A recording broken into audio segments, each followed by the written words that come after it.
What's up everyone and welcome back to the channel. Today we're going to talk about finding a virtual assistant. Now, a lot of people want a virtual assistant because, well, they want that to-do list that they've got sitting on their desk or their computer to just be done with. But I think the problem is they don't really know how they want it to be done and they expect the VA to have those answers for them. I think this sets the relationship up for failure. So today we're going to talk about putting together a clean job posting for a virtual assistant, understanding what we actually want the virtual assistant to do for us, and we want to be able to repeat this process so we can grow our team across the world and grow our portfolio even larger and larger and automate all those processes so we don't have to be doing those things on a day-to-day. So hang tight. We're going to be using tools like Upwork and Fiverr to find these virtual assistants. If you're not familiar with them, do a quick Google search now to check them out. But hang tight, we're going to make it a quick video so we can see exactly how we can have these virtual assistants help us out.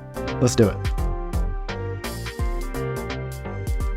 We're talking finding a virtual assistant, right? So there's a couple steps to doing this. And I think the first one and the most important is knowing yourself and knowing your business. Because if you don't know those two things, you won't really know how to guide someone else that's working for you. So a couple tips to kind of help you know and understand your businesses. Have you seen every aspect of the business that you're working in? I know that for myself, for our property management and co-hosting business, I've documented every single scenario that's come across from thousands of reservations over the last couple of years. When I was first starting by myself, I made sure to document and write down a bunch of different scenarios that came across me, a bunch of different responses that I would use. And I was looking for ways to make my life easier. How would someone else be able to make my life easier in this scenario?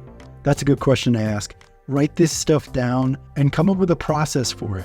Step 2, create these processes in advance. Piggybacking off the step 1, we don't want to give this list, this to-do list, to our virtual assistant and just say, hey, give me all the answers. Tell me what to do. I don't think that's the way to go because it sets them up for failure. It sets the whole relationship up for failure. They have no true guidance on what they should be doing. I hear a lot of the times that virtual assistants maybe aren't getting better with time with their guest messaging. They're not being compassionate enough. They're not saying the things that you want them to say. They're not saying in a timely manner or whatever it might be. At the end of the day, they can't think like you unless you give them the tools to do so. So it goes back to documenting everything. Not only do you want to document the processes, you want to document the nuances and personality traits and the ways you want things to be done. I know this sounds like a lot, but you really have to sit and think hard about these things. It helps to jot things down and write them down, even talk them out loud to yourself just to hear how they work out. And then practice them. Practice these processes by yourself before you bring a virtual assistant in. And lastly, step 3, when you're looking for a VA, you want to go with someone who has experience in your field, especially experience in handling multiple facets of a business. I think that there's a lot of virtual assistants, at least in my experience of searching out there, that have a very one-track focused experience, work experience, right? So maybe they've worked in property management before, but they've only really worked in like getting a to-do list every day and like, okay, this is what I do today. And then when they don't have a to-do list, they're just kind of sitting around twiddling their thumbs. You want this person to become a self-starter and a doer for you. That's the only way you're going to get out of the day-to-day. Because if you're just finding a virtual assistant to shoot a to-do list off to, you still have to make that to-do list every day. You still have to set those tasks up for them to do. You still have to make sure that they're getting done.